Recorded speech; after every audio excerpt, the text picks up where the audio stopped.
Hello बच्चों, स्वागत है आपका मेरी इस वीडियो क्लास में। आज आपके लिए लाए हैं पाठ 2। इसका नाम है खिलौनों का आनंद। जो आप खिलौनों से खेलते हैं और उसमें जो आनंद आता है वही आपको इस पाठ में भी आने वाला है। सारे खिलौने आपके लिए इकट्ठे किए गए हैं और उन खिलौनों को देख के आप उसका आनंद ले सकते हैं। कुछ बच्चे पुराने डिब्बों, बोतलों और कागज़ का उपयोग करके पशु पक्षी का चेहरा बना रहे हैं। कहाँ पर बना रहे हैं? यहाँ पर आप देखिए। ये ये लड़की कहती है, मेरी बोतल बेलन कोष्ठ में लिखा हुआ है को देखो, मैंने उस पर एक कुत्ते का चेहरा बनाया। इसके कान चौड़े होते हैं, ये बना हुआ है। और इसके कान कैसे होते हैं? चौड़े होते हैं, बता रही है। किस पे बनाया? बोतल पे, जो कैसा है? बेलन की तरह है, बेलन का आकार है जिसका। और ये कहता है बालक, क्या कहता है? मैंने घनाभ पर एक बिल्ली का चेहरा बनाया। इसकी लंबी मूछें होती हैं। अभी जो एक घनाभ इसके पास है, इस पर क्या बनाया? बिल्ली, बिल्ली का चेहरा बनाया है और उसकी मूछें बनाई है। फिर ये लड़का कहता है, मैंने बॉक्स घन पर सुअर का चेहरा बनाया। इसकी आंखें छोटी होती हैं। अब इस लड़के ने अपने बॉक्स पर, अपने घन पर जो है एक सुअर का चित्र बनाया है। उसके बारे में बता रहा है, उसकी आंखें छोटी होती हैं। और अगली लड़की कहती है, मैंने शंकु पर एक पक्षी का चेहरा बनाया। इसकी नुकीली चोंच देखो। अब शंकु पर, शंकु क्या होता है? जो इसने हाथ में पकड़ा हुआ है, चोंच आगे से निकल रही है, ऐसे कोने वाले को शंकु कहते हैं। तो सबने एक एक चित्र बनाया है इन आकृतियों पर। आगे देखते हैं, आइए करते हैं। अब आपने कुछ गतिविधि करनी है। शिल्प कार्य करने के लिए पुराने डिब्बों, घन और घनाभ और बोतलों, बेलन का उपयोग करके उन पर चेहरे बनाइए। आपके पास भी कुछ घर में पुराने डिब्बे होंगे, बोतलें होंगी, तो उन पर आपको क्या कह रहा है? आप उन पर चित्र बनाइए। आपने उनकी सतहों पर क्या बनाया और उसको भी बताना है कि आपने उस पर क्या बनाया। जया अपनी आकृतियों से एक रॉकेट बना रही है। उसने किन आकृतियों का उपयोग किया? ये उसका रॉकेट है, ये जया है। तो उसने किन आकृतियों का उपयोग किया है? इसमें देखिए आप, आकृतियों की संख्या बताइए। ये आकृतियाँ हैं, ये है घन, घनाभ, घन, घनाभ, बेलन और शंकु। अब इसमें कौन से घन हैं या कितने घन लगे हैं और कितने घनाभ हैं, कितने बेलन हैं और कितने शंकु हैं, ये आपको बताना है। तो आप देख रहे हैं कि ये जो यहाँ पर दिख रहे हैं, ये क्या है? घनाभ हैं। और घनाभ कितने हो गए? 4। यहाँ 4 लिख देंगे। और ये जो लाल डब्बा है गोल वाला, ये क्या है? बेलन है। और बेलन कितना है? 1। और ये दोनों जो है ये घन है, घनों की संख्या 2 है। और शंकु, और सबसे ऊपर शंकु रखा गया है, तो इसकी संख्या भी 1 है। ऐसे आप इसको गिन के लिख सकते हैं। गिनती तो आती है ना सबको, गिन सकते हैं एक एक करके कितनी, कौन सी संख्या, कितने कितने, कौन सी आकृति की संख्याएं कितनी हैं। कौन सी आकृति लाल घनाभ और पीले घनाभ के बीच में है? अब हमने बताना है कि लाल और पीला जो घनाभ है उसके बीच में कौन सी आकृति है? ये लाल घनाभ है और ये पीला है। इसके बीच में कौन सी आकृति है? ये हरा घनाभ है बीच में। कौन सी आकृति नारंगी बेलन के ऊपर है? ये जो नारंगी बेलन है इसके ऊपर ये आकृति है। ये कौन सी आकृति है? पूछता है। ये भी घन है। कौन सी आकृति गुलाबी शंकु के नीचे है? ये गुलाबी शंकु है, इसके नीचे कौन सी आकृति है? घन की आकृति है। अब इस घन में क्या क्या होता है आपको बताया है। देखिए, ये है सतह और ये कोना है। देखो, यहाँ से भी लाइन आ रही है, यहाँ से भी, यहाँ से भी, ये यहाँ पर कोना बन रहा है। और ये जो नीचे है किनारा, ये भी किनारा, ये भी किनारा, ये सारे किनारे हैं। अब बच्चों आगे देखते हैं। आसपास की वस्तुओं को एकत्र करके घर बनाइए। आकृतियों के नाम बताइए और उनकी सतहों और किनारों के बारे में बात कीजिए। कौन सी आकृतियाँ सीधी हैं और कौन सी घुमावदार। साथ ही क्या आप बता सकते हैं कि आकृतियों को कैसे व्यवस्थित किया गया है? आप दूर से आकृतियों का कौन कौन सा भाग देख सकते हैं? तो कह रहा है कि अपने घर में आसपास में जो भी आकृतियाँ हैं उनको इकट्ठा करके उनके किनारे देखिए, उनकी सतहें देखिए और आकृतियाँ कैसी कैसी बनी है, कितनी कौन कौन सी घुमावदार हैं, कौन कौन सी सीधी हैं, ये भी आपको देख के पता चलेगा। तो आपको उन पहचानना है उन आकृतियों पर। अब आगे है, देविका एक दुकान पर गई और एक खिलौना रेलगाड़ी खरीदी। कैसी रेलगाड़ी खरीदी? खिलौना रेलगाड़ी। देविका की खिलौना रेलगाड़ी के कई भाग हैं, गिनिए और लिखिए। अभी जो रेलगाड़ी है इसके कई भाग हैं। अब इसमें आपने क्या क्या गिनना है? लाल बेलन, स्लेटी घनाभ, पीला शंकु, नीला घन। ये कितने कितने हैं ये आपने गिन के लिखने हैं। सबसे पहले लाल बेलन, ये है बेलनाकार आकृति जो एक है, तो हम इसको लिख देंगे एक। और पीला शंकु, ये पीला शंकु है, ये दो है, एक और दो, तो इसको लिख देंगे हम दो। फिर कह रहा है स्लेटी घनाभ, ये जो है स्लेटी घनाभ है, नीचे जिसमें टायर लगे हुए हैं ये वाला भाग स्लेटी घनाभ, ये भी एक है। और नीला घन, ये जो पीछे की आकृति है ये घन है, और कैसा है? नीला है, वो भी एक है। फिर चर्चा करने को कह रहा है, आइए चर्चा करते हैं। यहाँ अलग अलग आकृतियों से बने कुछ और खिलौने हैं। अब इन खिलौनों पर आपको आपस में चर्चा करनी है बच्चों को। इन खिलौनों में किन आकृतियों का उपयोग किया गया है, आपको पहचानना है इनको कि इनमें कौन कौन सी आकृतियों का प्रयोग किया गया है। जैसे इसमें देख रहे हैं आप, इसमें ये शंकु है, तो यहाँ पर हम शंकु लिख देंगे। और ये बेलन है, इसमें बेलन और शंकु, ये बेलन है और ये शंकु है, इन दो आकृतियों का उपयोग हुआ है। इसमें ये गोला है, गोला, और ये बेलनाकार आकृति है, बेलन, इनका प्रयोग हुआ है। इसमें ये गोला है और ये बेलन है, और ये जो कान इसके हैं बिल्ली के, ये कैसे हैं? शंक्वाकार है, शंकु है ये, तो लिख देंगे शंकु, गोला और बेलन, तीन तरह की आकृतियों का उपयोग हुआ है। अब ये है, इसमें सबसे नीचे है घनाभ, लिख देंगे घनाभ। और ये है घन, ये दोनों घन है, घन। और ये भी घनाभ है, और ये भी घनाभ है। घनाभ और घन दो तरह की आकृतियों का इसमें प्रयोग हुआ है। तो आपकी समझ में आ गया होगा ना कि शंकु किसे कहते हैं, बेलन किसे कैसा होता है, गोला कैसा होता है। अगर अभी तक आप इसको अच्छी तरह नहीं समझे हैं तो अब चित्र को देख के और इन चित्रों के माध्यम से आपकी समझ में ये आ गया होगा, तो आप मिला के देख कर समझ सकते हैं। फिर है, जया ने अलग अलग आकृतियों का उपयोग करके कुछ घर बनाए हैं। क्या बनाए हैं? घर। अपने आसपास उपलब्ध आकृतियों का उपयोग करके नीचे दर्शाए गए घर, टावर, रॉकेट आदि बनाने का प्रयास कीजिए। अब आपने क्या करना है? अलग अलग आकृतियों के घर बनाने हैं, टावर बनाने हैं, और आपके लिए एक बढ़िया सा खेल हो जाएगा। देखिए इसने किस किस चीज़ का उपयोग किया है, ध्यान दें कि घन एक विशेष प्रकार का घनाभ होता है।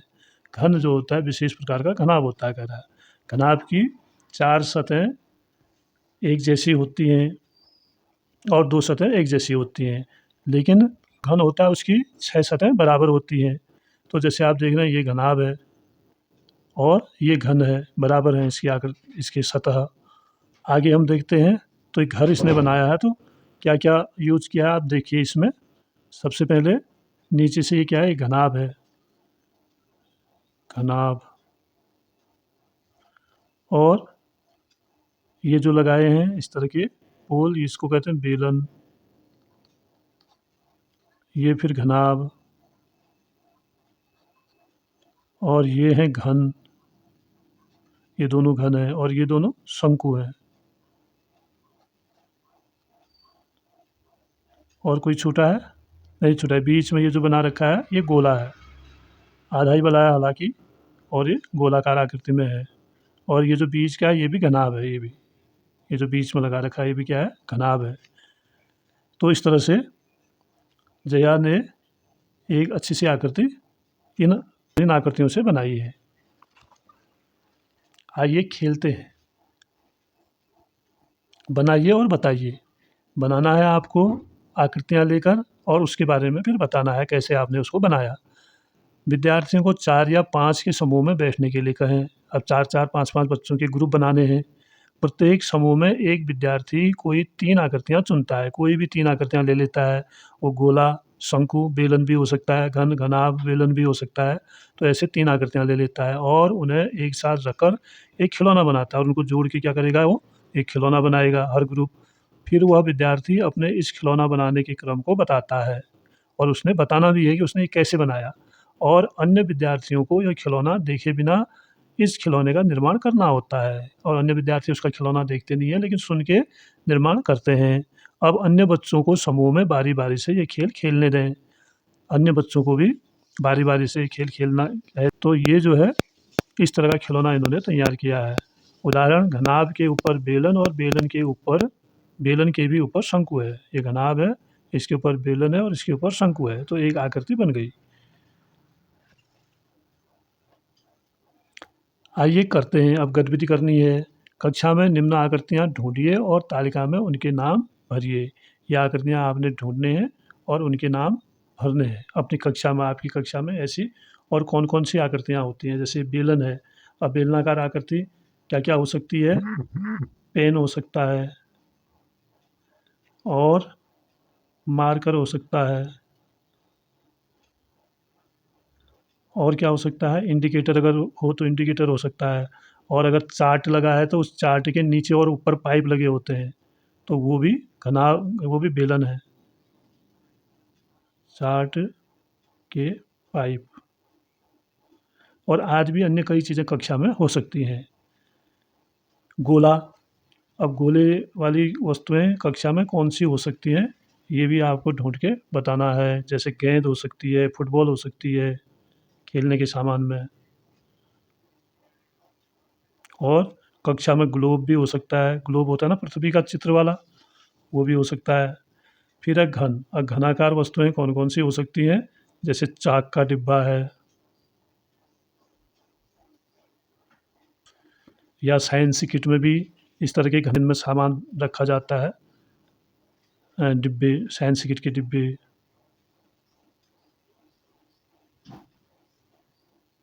और अन्य भी आपने छाँटने हैं, यहाँ लिखने हैं फिर नीचे। और ये है घनाभ।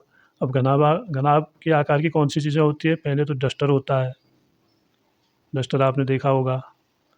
और डस्टर के अलावा और घनाभ कौन सा हो सकता है? पुस्तक हो सकती है, कॉपी हो सकती है और इस तरह के अन्य सामान भी हो सकते हैं। फिर है शंकु। अब शंकु के आकार का कक्षा में क्या हो सकता है? अगर आप कक्षा में अपने विद्यालय में बर्थडे मनाते हैं तो उसकी कैप आती है, कैप शंक्वाकार होती है, बर्थडे कैप।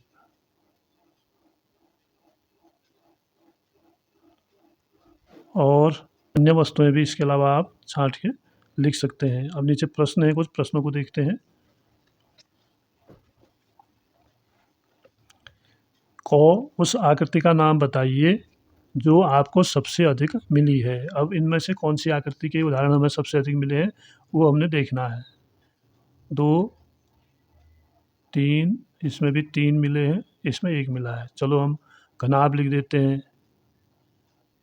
घनाभ, और इसके भी 3 मिले बेलन।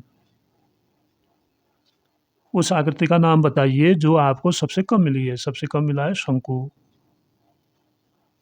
और उन वस्तुओं के नाम बताइए जो एक से अधिक आकृतियों से बनी हैं। अब एक से अधिक आकृतियों से बनी हुई वस्तुओं के नाम, जैसे पेन बना हुआ है, पेन में क्या होता है? ये पेन मेरे हाथ में है, आगे से शंकु होता है, शंक्वाकार होता है और पीछे से बेलन होता है। तो जो हमने यहाँ पर पेन लिखा है, ये 2 आकृतियों से बना हुआ है। पेन है, मार्कर है और बाकी ठीक ही है। तो ये जो है 2 आकृतियों से मिलकर बनी हुई है। अब आगे देखिए, इसमें यहाँ पर विभिन्न आकृतियाँ दी हैं चारों ओर और यहाँ पर आरंभ लिखा है, यहाँ से आकृतियाँ आरंभ हो रही हैं और यहाँ तक, और फिर यहाँ से नीचे को अलग-अलग आकृतियाँ हैं, देखिए। और फिर ऐसे, और फिर ऐसे समाप्त हो जा रही है यहाँ पर। तो इन्हीं में से कुछ सवाल हैं,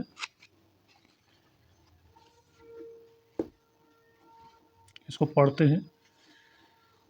दूसरा है, नीचे दी गई आकृतियों को देखें और निर्देशानुसार निशान लगाइए। निशान लगाने हैं। जो आकृतियाँ घन हैं उन पर गोला लगाइए। ये जो आकृतियाँ दी हैं इनमें से हमने घन को छाँटना है और घन पर क्या लगाना है, गोला लगाना है।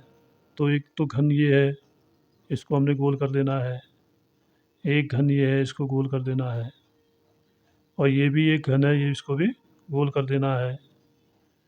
और फिर कह रहा है जो आकृतियाँ शंकु हैं उन पर सही का निशान लगाइए। शंकु एक ये है और एक ये है, 2 शंकु हैं।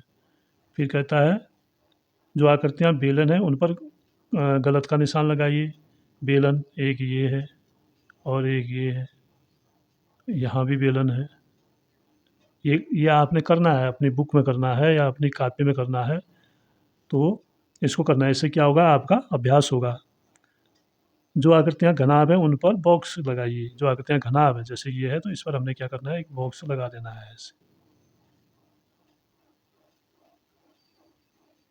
घनाभ वाली आकृति पर आपने क्या लगाना है, बॉक्स बना के लगा देना है। 1 2 3 बॉक्स हो गए। ये शंकु ये भी था, देखा नहीं हमने। और फिर कह रहा है ऐसी आकृतियों के नाम बताइए जिनमें एक भी किनारा नहीं है। अब जिसमें किनारा नहीं होता है बिल्कुल भी, वो आकृति क्या है, गोला है। तो अगला प्रश्न देखते हैं, ऐसी आकृतियों के नाम बताइए जिसमें एक भी किनारा नहीं हो। अब इनमें से ऐसी आकृति छाँटनी है जिसमें एक भी किनारा नहीं है। अब किनारा गोले में नहीं होता है तो हम यहाँ पर लिख देंगे गोला।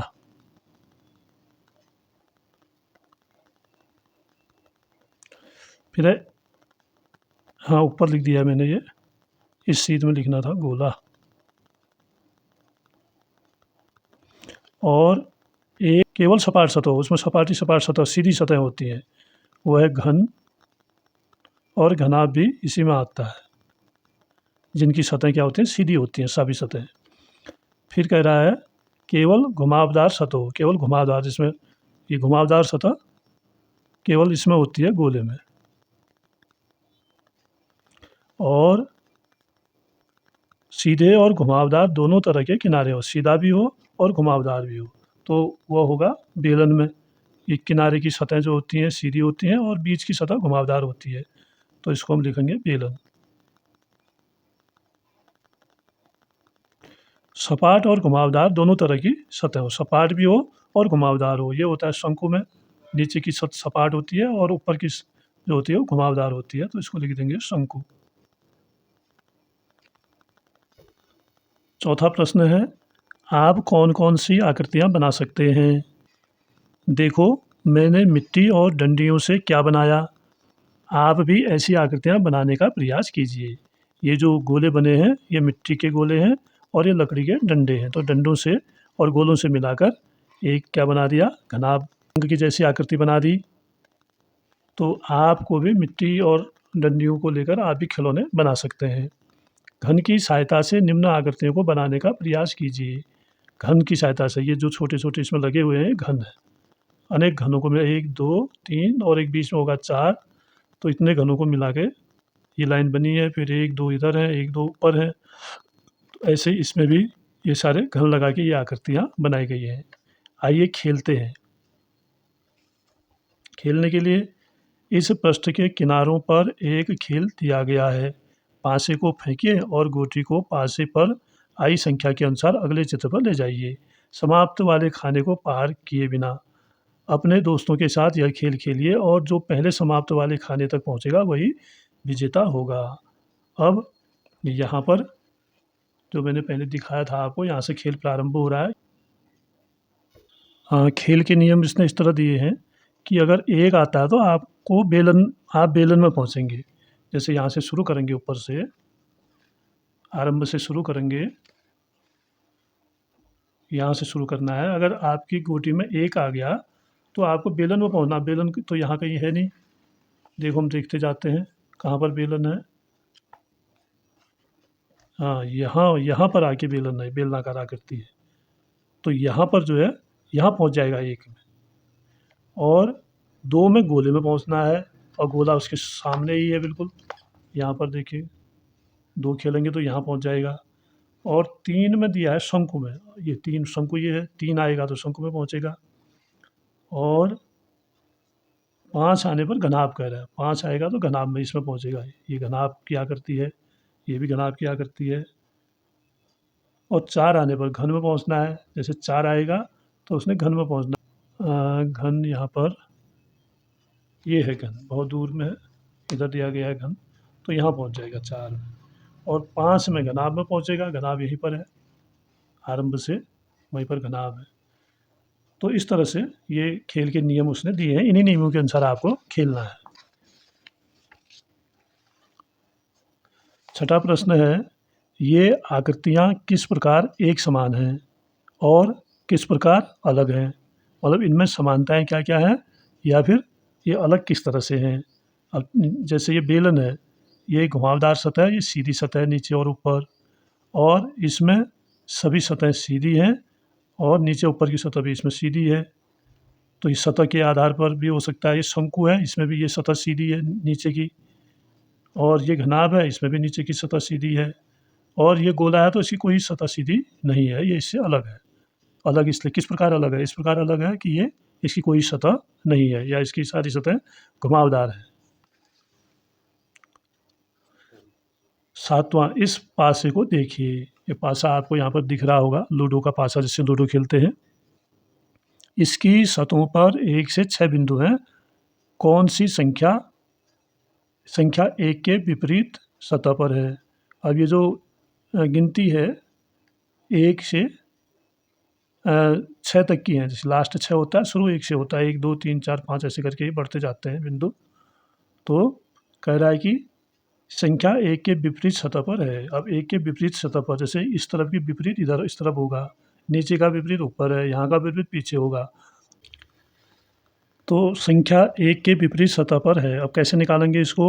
ये जो पासा होता है इसमें 2 सतहों का योग 7 होता है। ये ध्यान रखिए आप। खासकर पासे के लिए जब इसकी 2 विपरीत सतहों को हम जोड़ते हैं, चाहे किन्हीं भी 2 विपरीत सतहों को आप जोड़ो, उसका योग कितना होता है? 7 होता है। तो हम लिख लेंगे पासा में 2 विपरीत सतहों का योग बराबर 7 होता है। 2 विपरीत सतहों का योग कितना होता है? 7 होता है। अब संख्या 1 के विपरीत सतह पर है। अब जब एक सतह पर 1 है, पासे में एक तरफ 1 है, जैसे ये पासा है,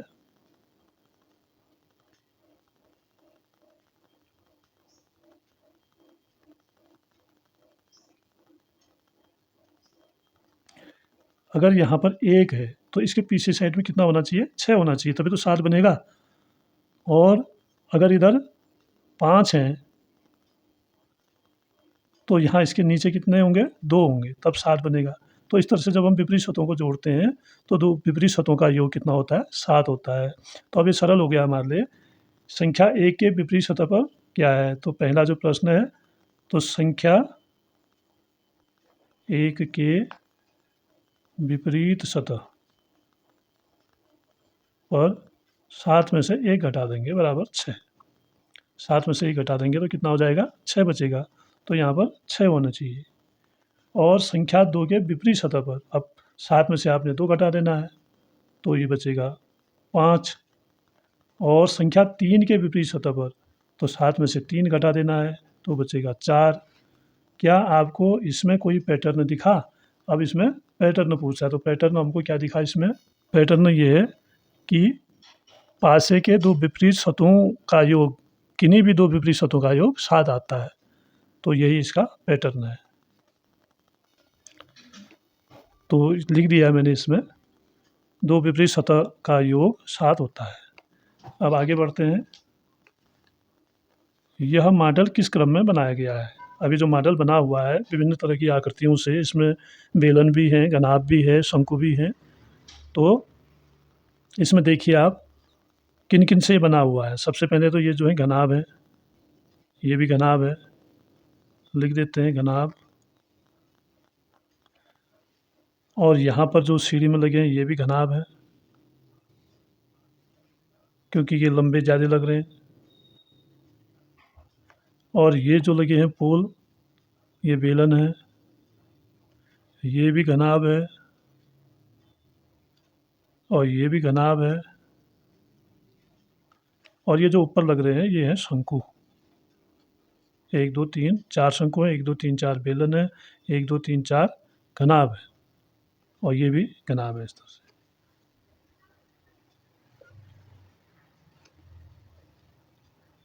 आगे देखें, यदि आप एक घन और एक घनाभ को मिलाते हैं, एक घन है और एक घनाभ है, तो आपको कौन सी आकृति मिलती है? कौन सी आकृति मिली? ये आप देखिए, आगे घन रखा है, पीछे घनाभ रखा है। क्या क्या लग रहा है आपको? ये एक ट्रक की आकृति बन रही है। जैसे ट्रक होता है ना, सामान ढोने वाला, तो ट्रक की आकृति बन रही है। और इस आकृति को बनाने में कितने घनों का उपयोग किया गया है? अब यहाँ ये लड़की है, इसने एक आकृति बनाई है, तो कितने घनों का प्रयोग किया है, इसको आपको गिनना है। तो हम इसको गिन सकते हैं कैसे? 1 2 3 1 2 3। तो सबसे निचली लाइन में 3 ऐसे 9 घन हो गए, और ऊपर की लाइन में 1 2 3, और उसके पीछे 4 होगा, और ऐसे पीछे होंगे 1 2 3 1 2 3, ऐसे ऊपर से एकदम क्लियरली हम इसको गिन नहीं पाएंगे। अगर ये आकृति बराबर ऊपर तक होती तो हम इसको गिन लेते, लेकिन इसको गिनने में दिक्कत है। आप 3 घनों को कितने अलग-अलग तरीकों से जोड़ सकते हैं? अब 3 घन हैं, उनको अलग-अलग तरीके से जोड़ना है। एक बार ऐसे जोड़ दिया इसने 1 2 3 करके, फिर ऐसे भी रख सकते हैं, फिर ऊपर को भी रख सकते हैं, एक के ऊपर एक, एक के ऊपर एक करके। तो इस तरह से आप कितनी तरह से जोड़ सकते हैं। एक बीच 2 नीचे रखिए, एक उसके ऊपर रख सकते हैं। यदि आप 3 घनों को जोड़ते हैं तो आपको कौन-सी आकृतियाँ मिलेंगी? क्या-क्या आकृतियाँ मिलेंगी, ये आपको बताना है। तो यहाँ पर हमें एक दीवार की आकृति यहाँ पर मिल रही है। अगर हम 3 घनों को जोड़ रहे हैं तो एक दीवार की तरह बन रहा है। इसके अलावा हम एक घन को ऊपर 2 नीचे रख के भी आकृति बना सकते हैं, और अन्य आकृतियाँ भी ऐसे बन सकती हैं। फिर है, इन मॉडलों को बनाने में किन आकृतियों का उपयोग किया गया है और इन्हें किस प्रकार व्यवस्थित किया गया है, बताइए। तो ये सारे घनाभ दिख रहे हैं, और जिसमें भी घनाभ है, ये भी घनाभ है और ये भी घनाभ है। घनाभ की आकृति का उपयोग किया गया है। और कैसे रखा गया है? सबसे नीचे एक घनाभ है, फिर उसके ऊपर 2 घनाभ थोड़ी जगह छोड़ के, बीच में जगह छोड़ के रखे हैं, और ऊपर से फिर एक घनाभ से दबा दिया। ऐसे इसमें भी 1 2 3 4 5 घनाभ ऐसे रखे हैं, फिर ऊपर से एक बड़ा-सा घनाभ रख दिया है। और यहाँ पर 1 2 3 4 5 6 घनाभ रखे हुए हैं, और इसमें थोड़ा-थोड़ा हटा के 3 घनाभ रखे गए हैं। आगे देखिए, 6 पासों का उपयोग करके निम्नलिखित आकृतियाँ बनाइए। कितने पासों का उपयोग करके? 6 पासे। ऐसे जो लूडो के पासे होते हैं, उन 6 पासे चाहिए हमें, और उससे फिर घनाभ बनाना है। जब एक दूसरे से हम जोड़ेंगे 6 को, 3 इधर रख देंगे, 3 इधर रख देंगे, तो घनाभ बन जाएगा। और टावर बनाना है, ऐसे ही एक के ऊपर एक रख के टावर भी बन जाएगा। अपनी पसंद का कोई अन्य आकार, और जो आपको अच्छा लगता है उससे भी आप अलग-अलग तरह के आकार बना सकते हैं। तो बच्चों, आपका ये दूसरा अध्याय यहीं पर समाप्त होता है। कैसा लगा आप ज़रूर बताइएगा, कमेंट करिएगा, और चैनल को सब्सक्राइब करिएगा, वीडियो को लाइक करिएगा, और अपने दोस्तों में शेयर भी अवश्य करिएगा। धन्यवाद।